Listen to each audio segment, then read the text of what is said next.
एक ओटजीवी और नोटजीवी नेता ने बोला कि सनातन डेंगू और मलेरिया है, इसको खत्म कर देना चाहिए। उसके बाद दूसरे एक भ्रष्ट नेता ने बोला कि सनातन तो HIV है, कुष्ठ रोग है, इसको खत्म कर देना चाहिए। एक्चुअल में अगर सनातन खत्म हो जाएगा तो संविधान खत्म हो जाएगा। भारत का संविधान पूरी तरीके से सनातन व्यवस्था पर आधारित है। भारत के संविधान के प्रियम्बल में लिखा है कि भारत एक लोकतांत्रिक देश है। लोकतंत्र का वर्णन केवल वेद पुराणों में है, बाइबल कुरान में कहीं लोकतंत्र लिखा ही नहीं है, कहीं डेमोक्रेसी लिखा ही नहीं है। इसी तरीके से हमारे संविधान में लिखा है social justice, political justice, economic justice, सामाजिक न्याय, आर्थिक न्याय और राजनीतिक न्याय। यह केवल वेद पुराणों में ही लिखा है। बाइबल कुरान में social justice, political justice, economic justice कहीं नहीं लिखा हुआ है। हमारे संविधान में लिखा है सबको बोलने की स्वतंत्रता है, सोचने की स्वतंत्रता है, अपने अपने तरीके से पूजा पद्धति की स्वतंत्रता है। प्रियम्बल में लिखा है। यह बाइबल कुरान में नहीं लिखा है। बाइबल में तो लिखा है कि आपको ऐसे ऐसे ही इसी पर्टिकुलर फॉर्मेट में ही आपको प्रेयर करना है। कुरान में लिखा है कि आपको पर्टिकुलर फॉर्मेट में ही आपको इबादत करनी है। यह केवल हमारा वेद पुराण है, भगवत गीता, रामायण है, जो सबको स्वतंत्रता देता है। आप विष्णु की पूजा करिए, आप शंकर की पूजा करिए, आप गणेश जी की पूजा करिए, आप लक्ष्मी जी की पूजा करिए, सरस्वती की पूजा करिए, नदियों की पूजा करिए, पहाड़ों की पूजा करिए, नीम के पेड़ की पूजा करिए, पीपल के पेड़ की पूजा करिए। इतनी स्वतंत्रता केवल वेद पुराण, गीता, रामायण यानी सनातन में ही है। बाइबल कुरान में स्वतंत्रता नहीं है। इसी तरीके से प्रियम्बल में लिखा है equality of opportunity, equality of status, सबको समान अवसर मिलना चाहिए नौकरियों में। हमारे देश में आदिकाल में जो ब्राह्मण के बच्चे व्यापार करते थे वो वैश्य कहलाए, जो क्षत्रिय के बच्चे ब्राह्मण का कार्य करते थे वो ब्राह्मण कहलाए। कितने सारे ऐसे एग्जाम्पल हैं। नाविक के बच्चे राजा बने, नाविक के बच्चे सेनापति बने। असंख्य एग्जाम्पल हैं।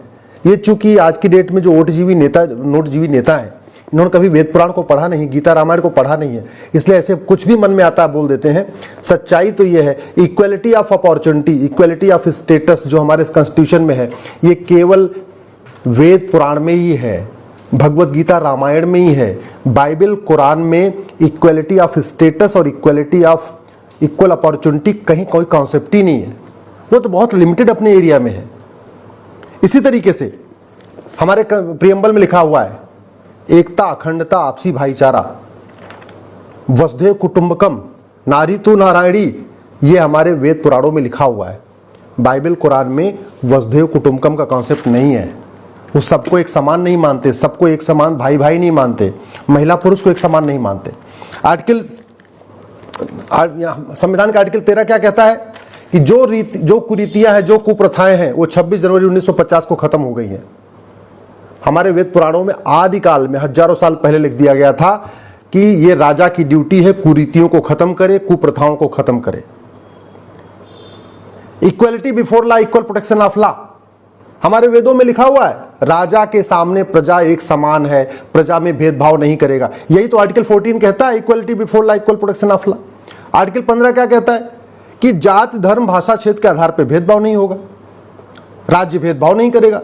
हमारे वेद पुराणों में बहुत पहले लिखा हुआ है कि राजा वर्ण के आधार पे कोई भेदभाव नहीं करेगा। पहले 4 वर्ण होते थे, जातियां वातियां नहीं होती थी, बहुत भाषाएं भी नहीं थी, बहुत सारी, केवल 4 वर्ण थे और आदि भाषा संस्कृत सब लोग बोलते थे। तो वहां लिखा हुआ है कि वर्ण के आधार पे कोई भेदभाव नहीं करेगा। जो जिस लायक है अपने कर्म के आधार पे अपना रास्ता चुनेगा और कर्म के आधार पे जो जिस लायक है वहां पहुंचेगा। हम लोग व्यास गद्दी की पूजा करते हैं। वेद व्यास जी माता सत्यवती के पुत्र है। माता सत्यवती कौन थी? नाविक की बेटी। एकलव्य के पिता जरा मगध के सेनापति, मुख्य सेनापति, chief of army staff. Dasharath ji और विश्वामित्र जी एक ही परिवार के। दशरथ जी क्षत्रिय कहलाए, विश्वामित्र जी ब्राह्मण कहलाए। वेद व्यास जी और भीष्म पितामह एक ही परिवार के। भीष्म पितामह क्षत्रिय कहलाए और वेद व्यास जी ब्राह्मण कहलाए। ऐसे असंख्य एग्जाम्पल है। आर्टिकल 15 में कहा गया है कि महिलाओं को विशेष दर्जा मिलना चाहिए, विशेष सम्मान मिलना चाहिए और राज्य को यानी सरकार को महिलाओं के लिए विशेष कानून बनाना चाहिए। हमारे वेद पुराणों में तो आदिकाल में लिखा हुआ है नारी तू नारायणी, यत्र नारंती पूज्यते रमनते तत्र देवता। हमने महिला पुरुष को समान माना ही नहीं, हमने महिला को हमेशा विशेष दर्जा दिया। हमारे यहाँ तो जो त्योहार होते हैं उसमें कन्या पूजन होता है, 2 बार नवरात्र में कन्या पूजन होता है, बच्चों की लड़कों की पूजा नहीं होती। हमारे यहाँ तो हमारे देवी देवताओं में नाम भी देखिए, सिया राम, राधे कृष्ण, गौरी शंकर, तो ये तो हमारे यहाँ प्रथा रही है। संविधान का आर्टिकल 15 भी यही कहता है। आर्टिकल 16 कहता है सबको समान अवसर मिलना चाहिए, वेद पुराणों में लिखा हुआ है। सभी इंसान को एक समान अवसर मिलना चाहिए, ये केवल वेद पुराणों में लिखा है। बाइबल और कुरान में सबको एक समान अवसर का कहीं कोई जिक्र नहीं है। उसका कारण यह है कि बाइबल सभी इंसान को एक समान नहीं मानता, कुरान सभी इंसान को एक समान नहीं मानता। कुरान मुस्लिम्स को एक समान मानता है लेकिन गैर मुस्लिम को एक समान नहीं मानता। बाइबल क्रिश्चियंस को एक समान मानता है लेकिन गैर क्रिश्चियंस को एक समान नहीं मानता। इसी तरीके से आर्टिकल 17 कहता है छुआछूत महापाप है। वेदों में बहुत पहले लिखा हुआ है छुआछूत महापाप है। छुआछूत तो आज भी चल रहा है, इनफैक्ट, और आज तक वो खत्म नहीं हुआ। उदाहरण के लिए सनातन धर्म में मंदिर में सब लोग जा सकते हैं, ब्राह्मण भी, क्षत्रिय भी, वैश्य भी, दलित भी, सब जा सकते हैं, कोई भेदभाव नहीं। तिरुपति मंदिर में सब जाते हैं, वैष्णो देवी मंदिर में सब जाते हैं, सिद्धि विनायक मंदिर में सब जाते हैं। जितने भारत के प्रमुख मंदिर हैं उसमें कोई भेदभाव है क्या कि नहीं इसमें वैश्य जाएगा, इसमें क्षत्रिय जाएगा, इसमें ब्राह्मण जाएगा, इसमें दलित जाएगा? मंदिर सबके लिए खुले हुए। जो जलाया जाता है श्मशान, श्मशान में कहीं लिखा है क्या ये ब्राह्मण का श्मशान, ये क्षत्रिय का श्मशान, ये वैश्य का श्मशान, ये दलित का श्मशान? नहीं। उसी श्मशान पे सब लोग जलाए जाते हैं। ये देखा ही नहीं जाता किस जाति का आया हुआ है। छुआछूत तो दूसरी तरफ है। मस्जिद भी अलग अलग होती है, सिया सुन्नी की मस्जिद अलग अलग होती है, एक दूसरे के मस्जिद में नहीं जाते।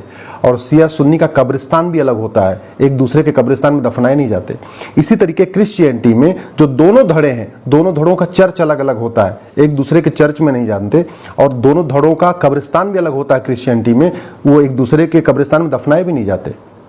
सनातन धर्म में तो लिखा हुआ है जो 16 संस्कार बनाए उसमें किसी के लिए कोई भेदभाव नहीं किया। और ये आज भी आप प्रैक्टिकली देख लीजिए, मंदिर में किसी के जाने पे रोक नहीं है और श्मशान में किसी को जलाने पे रोक नहीं है, सबका एक समान है। बोलने की आजादी, घूमने की आजादी, व्यापार करने की आजादी, कहीं पर भी जाके, ये हमारे वेद पुराणों में लिखा हुआ है। आर्टिकल 19 यही कहता है। सबको सम्मान पूर्वक जीवन जीने का अधिकार, वेद पुराणों में लिखा हुआ है। आर्टिकल 21 यही कहता है। सबको शिक्षित होना चाहिए, सबको शिक्षा का अधिकार है, वेद पुराणों में लिखा हुआ है। आर्टिकल 21 यही कहता है। इसी तरीके से केवल दोषी व्यक्ति को ही गिरफ्तार किया जाएगा, जिसका कोई अपराध नहीं होगा उसको गिरफ्तार नहीं किया जाएगा। हमारे लिखा हुआ है, हमारे पुराणों में लिखा हुआ है, वेद में भी लिखा हुआ है। आर्टिकल 22 यही कहता है। इसी तरीके से बेगारी कराना, मानव तस्करी करना, यह महापाप है। वेदों में लिखा है, पुराणों में लिखा है, महापाप है। आर्टिकल 23 यही कहता है। आप आर्टिकल 24 कहता है बाल मजदूरी कराना अपराध है, हमारे वेदों में लिखा हुआ है बाल मजदूरी कराना महापाप है। आर्टिकल 25 कहता है सबको रीतियों की स्वतंत्रता है, कुरीतियों की नहीं, प्रथा की स्वतंत्रता है, कुप्रथा की नहीं, धर्म की स्वतंत्रता है, धर्मांतरण की नहीं। और ये बात हमारे वेदों पुराण में लिखा हुआ है। हमारे वेदों में सबको धार्मिक स्वतंत्रता थी। आप किसी की भी पूजा करिए, भगवान कृष्ण तो भगवत गीता में कहते हैं कि तुम किसी भी तरीके से पूजा करो, वो तुम्हारी पूजा हमारे पास आएगी। तुम शैव हो, वैष्णव हो, शाक्त हो, या किसी की नहीं करते, पहाड़ों की पूजा करते हो, नदियों की पूजा करते हो, या कुछ भी नहीं करते हो, साकार ब्रह्म की उपासना करते हो, निराकार ब्रह्म की उपासना करते हो, द्वैत हो, अद्वैत हो, कोई फर्क नहीं पड़ता। हमारे यहाँ कोई भेदभाव नहीं है। लेकिन बाइबल कुरान में है। कुरान में गैर मुस्लिम को तो जीवन जीने का भी अधिकार नहीं है। गैर मुस्लिम को बिल्कुल समान नहीं माना जाता। वहां सोचने की भी आज़ादी नहीं है। इवन कुरान पे चर्चा करने की भी आज़ादी नहीं, बहस करने की भी आज़ादी नहीं है। इसी तरीके से हमारा वेद पुराण कहता है राजा असमानतों को दूर करेगा। आर्टिकल 38 हमारे वेद पुराणों में सभासद और प्रधान की व्यवस्था बहुत पहले से लिखी हुई है। आर्टिकल 40 महिलाओं को विशेष रूप से उनकी स्वास्थ्य का देखभाल रखना चाहिए, हमारे संविधान में लिखा है। आर्टिकल 42 गरीबों का आर्थिक विकास हो, वेद पुराणों में लिखा है। आर्टिकल 46 नशा और शराब पे कंट्रोल किया जाएगा। नशा और शराब के बारे में बहुत सारे श्लोक लिखे हैं हमारे वेद पुराणों में कि एकदम निषिद्ध होना चाहिए। राजा का कर्तव्य है कि नशा शराब को निषिद्ध करे। हमारे संविधान में आर्टिकल 47 लिखा हुआ है। कृषि व्यवस्था और पशुधन के लिए कई सारे श्लोक हैं हमारे वेद पुराणों में। आर्टिकल 48 वायु प्रदूषण, जल प्रदूषण, धन प्रदूषण रोकथाम होनी चाहिए। प्रदूषण पर नियंत्रण होना चाहिए, वेद पुराणों में लिखा हुआ है, आर्टिकल 48A। राष्ट्रीय धरोहर की देखभाल होना चाहिए, आर्टिकल 49। एक न्यायिक व्यवस्था होनी चाहिए, राजा को न्यायप्रिय होना चाहिए और स्वतंत्र रूप से उसको न्याय करना चाहिए, आर्टिकल 50। सभी राज्यों में आपसी में शांति होनी चाहिए, राजा एक दूसरे के साथ अशांति नहीं करेगा, हमला नहीं करेगा, आर्टिकल हमारे संविधान में लिखा हुआ है, आर्टिकल 51। इसी तरीके से आर्टिकल 51 में लिखा है कि वसुधैव कुटुंबकम, पूरी दुनिया एक है। हमारे वेद पुराणों बहुत पहले वसुधैव कुटुंबकम लिख दिया गया। नागरिकों का कर्तव्य हमारे संविधान में लिखा है फंडामेंटल ड्यूटी में कि भाई महिलाओं का सम्मान करना है, महिलाओं के साथ भेदभाव नहीं करना है, आपस में भाईचारे के साथ रहना है, जल जंगल जमीन को साफ रखना है, air pollution, water pollution, noise pollution नहीं करना है, सार्वजनिक संपत्ति को नुकसान नहीं पहुंचाना है और प्रत्येक क्षेत्र में संपूर्ण विकास करना है। हमारी फंडामेंटल ड्यूटी है। और ये बात तो वेद पुराणों में बहुत पहले लिखी जा चुकी है, वाल्मीकि रामायण में भी लिखी हुई है। राम राज्य की जहां पे उत्तरकांड में जहां विस्तृत वर्णन दिया हुआ है राम राज्य का, तुलसीदास जी ने भी लिखा हुआ है। तो इसलिए मैं कहता हूं कि ये भारत का संविधान पूरी तरीके से सनातन संस्कृति पे आधारित है। भारत का संविधान वेद पुराणों से लिया गया है। भारत के संविधान में एक भी आर्टिकल बाइबल से नहीं लिया गया है, एक भी आर्टिकल कुरान से नहीं लिया गया है। भारत के संविधान के जितने भी आर्टिकल हैं ये सब कहीं न कहीं या तो वेद में है, या तो कहीं पुराण में है, या तो भगवत गीता में है, रामायण में है। अगर ऐसी सोच के साथ नहीं भी है, लेकिन तब भी अगर हम देखते हैं, हम अपने अगर संविधान के एक एक आर्टिकल को जाके अपने वेद पुराणों में देखते हैं, इसका वर्णन हजारों साल पहले है। तो इसका मतलब जो लोग कह रहे हैं कि सनातन खत्म होना चाहिए, वो इस संविधान को खत्म करने की बात कर रहे हैं। जो लोग कह रहे हैं कि सनातन कोड है, एक्चुअली वो लोग कह रहे हैं कि संविधान कोड है। जो लोग कह रहे हैं कि सनातन डेंगू है, मलेरिया है, एक्चुअल में वो ये कह रहे हैं कि बाबा साहब का बनाया हुआ संविधान डेंगू मलेरिया है। जो लोग कह रहे हैं कि नहीं ये सनातन HIV है, एक्चुअली वो कह रहे हैं कि बाबा साहब का संविधान HIV है। सनातन संस्कृति पे प्रत्येक हमला इस संविधान पे हमला है।